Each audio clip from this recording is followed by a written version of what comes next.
एक जाना माना चेहरा जिसे आप समाज सुधारक, दार्शनिक और शिक्षक के रूप में जानते हैं, लेकिन असल जिंदगी में वह भारत के सबसे बड़े बिजनेसमैन में से एक थे। आपने टाटा, रिलायंस और दूसरी बड़ी कंपनियों के बारे में सुना जरूर होगा, लेकिन शायद इस व्यक्ति की कंपनी के बारे में ना ही जानते होंगे और ना ही कभी सुना होगा। बता दें कि इस व्यक्ति की कंपनी उस समय की सबसे बड़ी कंपनियों में से एक थी। उस समय की वो इकलौती ऐसी कंपनी थी जिसका फाउंडर एक दलित व्यक्ति था। आज की इस वीडियो में हम आपको इस व्यक्ति से परिचित करवाएंगे और कैसे ये व्यक्ति भारत के महान लोगों में शामिल हुआ और भारत की सबसे बड़ी कंस्ट्रक्शन कंपनी खड़ी कर दी। तो जानने के लिए आज की इस वीडियो को देखें और अंत तक बने रहिएगा। जिस व्यक्ति की हम बात कर रहे हैं वो कोई और नहीं, दलितों के दलित लड़ाई लड़ने वाले महान समाज सुधारक, दार्शनिक और शिक्षक ज्योतिबा फूले है। इन्होंने भारत में टाटा से भी बड़ी कंपनी जिसका नाम PUCC यानी पुणे कमर्शियल कंस्ट्रक्शन कंपनी खड़ी की थी।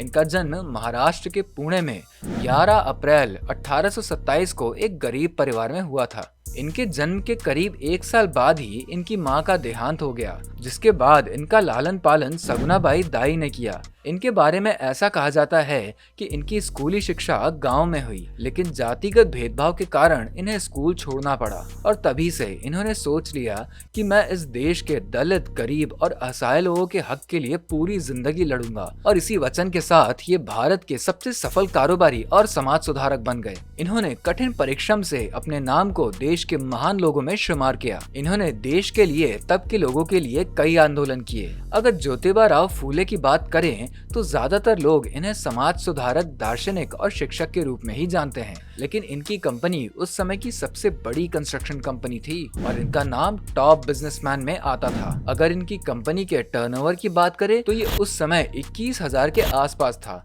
अगर इनकी तुलना आज के समय में करें तो ये 21,000 करोड़ के करीब है। उस समय ज्योतिबा फूले की कंपनी ने देश के कई बड़े बड़े प्रोजेक्ट बनाए थे। इसमें से कई प्रोजेक्ट जिनका नाम यरवदा जेल, यरवदा पुल और नीला नील डैम प्रमुख हैं। वहीं अगर मुंबई की पुरानी महानगर पालिका की बात करें तो इसका निर्माण भी फूले की ही कंपनी ने किया। इसके अलावा इनकी कंपनी ने परेल रेलवे वर्कशॉप और मुंबई की कई कपड़ा मिलों का निर्माण किया। इनकी कंपनी यही तक सीमित नहीं रही, बल्कि जहां आप भारत के कई राजमहल को देखते आए हैं, इसमें शामिल बड़ौदा के राजमहल का निर्माण भी ज्योतिबा फूले की ही कंपनी ने किया। इनके बारे में कहा जाता है कि ये कंपनी अपनी कमाई का एक बड़ा हिस्सा गरीब और शोषित लोगों पर खर्च कर देती है। इनके बारे में कहा जाता है कि इन्हें नीची जाति के कारण स्कूल भी छोड़ना पड़ा। इसके अलावा इन्हें जाति से भी बाहर कर दिया गया। इन्होंने सब परेशानियों के बाद भी हार नहीं मानी और इन सब से लड़ते रहे।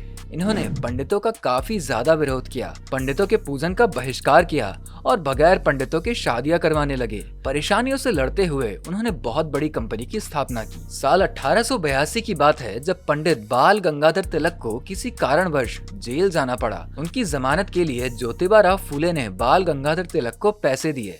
ऐसा कहा जाता है कि उस समय का समाज ऊंची और नीची जातियों में बटा हुआ था। नीची जातियों का ऊंची जाति के लोग अपमान करते थे और उनका शोषण करते थे, उन्हें हीन भावना के साथ देखते थे, जो आज भी मौजूद है। और इसी के लड़ाई के लिए ज्योतिबा फूले ने लड़ाई लड़ी और ऊंची जाति के लोगों का विरोध किया। इन्हें इनकी अच्छी इंसानियत के लिए भी जाना जाता है। इनके बारे में ऐसा कहा जाता है कि ये अपनी कमाई को ज्यादातर लोगों की भलाई में लगाते थे। इनके लिए सभी समान थे, चाहे गरीब हो या ऊंची नीची जाति के लोग, सबको ये बराबर सम्मान देते थे। और इस काम के लिए इन्होंने सत्य शोधक समाज संस्था की स्थापना की, लेकिन इनके आखिरी वक्त यानी मृत्यु के बाद इनकी ये संस्था इतिहास के पन्नों में दफन हो गई और इनका नाम आज भी बड़े सम्मान के साथ लिया जाता है।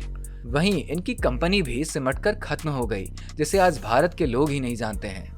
महाराष्ट्र गवर्नमेंट ज्योतिबा फूले को एक सम्मान के तहत अपने इतिहास पे ऊंचा स्थान देती है। इसके अलावा भारत का इतिहास इनके विचार को अपने में समाये हुए हैं।